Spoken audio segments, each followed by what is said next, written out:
ഇന്ന് നമുക്ക് ഏത്തപ്പഴവും മുട്ടയും ഉപയോഗിച്ച് നല്ല അടിപൊളി ഒരു സ്നാക്സ് ഉണ്ടാക്കാം. അതിനുവേണ്ടി ഞാൻ ഒരു ഏത്തപ്പഴം എടുത്തിട്ടുണ്ട്. അത് രണ്ടായിട്ട് മുറിച്ച് ചെറിയ കഷ്ണങ്ങളായിട്ട് കീറി മാറ്റി വയ്ക്കണം. പിന്നെ ഒരു പാനിലോട്ട് കുറച്ച് നെയ്യ് തടവി ഈ ഏത്തപ്പഴം എല്ലാം അതിലിട്ട് തിരിച്ചും മറിച്ചിട്ട് ഷാലോ ഫ്രൈ ചെയ്തെടുക്കണം.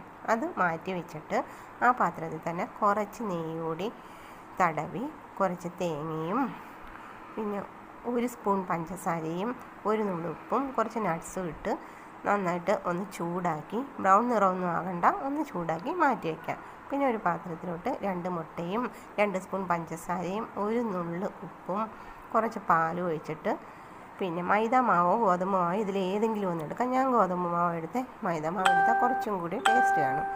ഇട്ട് നന്നായിട്ട് ഇളക്കി യോജിപ്പിച്ച് പിന്നെ ഒരു പാൻ അടുപ്പത്ത് വെച്ച് അതിലോട്ട് കുറച്ച് നെയ്യ് തടവി ഈ കൂട്ടൊഴിച്ച് ദോശമാവ് പരത്തുന്ന പോലെ നന്നായി പരത്തിയിട്ട് ഈ ഏത്തയ്ക്ക നമ്മൾ ഫ്രൈ ചെയ്ത് വെച്ചില്ലേ അതെല്ലാം നിരത്തി വെച്ച് കൊടുക്കണം. പിന്നെ ഈ തേങ്ങാക്കൂട്ട് അതിലോട്ട് ചേർത്ത് കൊടുത്തിട്ട് നിരത്തി പിന്നെ ഈ ദോശ പോലെ നമ്മൾ കോരി ഒഴിച്ച് വെച്ചില്ലേ അത് മടക്കി കൊണ്ടുവരണം, ചുരുട്ടി കൊണ്ടുവരണം. അതങ്ങനെ ചുരുട്ടിയെടുത്ത് കഴിഞ്ഞിട്ട് നമുക്കത് കട്ട് ചെയ്ത് കഴിക്കാം. നമ്മൾ കടയിൽ നിന്നൊക്കെ മേടിക്കുന്ന ബനാന പപ്സ് ഇല്ലേ, അതിൻ്റെയൊക്കെ ഒരു ടേസ്റ്റ് ആയിരിക്കും. ഗോതമ്പ് മാവിനേക്കാളും മൈദാമാവ് ഉപയോഗിക്കുമ്പോൾ അതേ ടേസ്റ്റ് ആയിരിക്കും.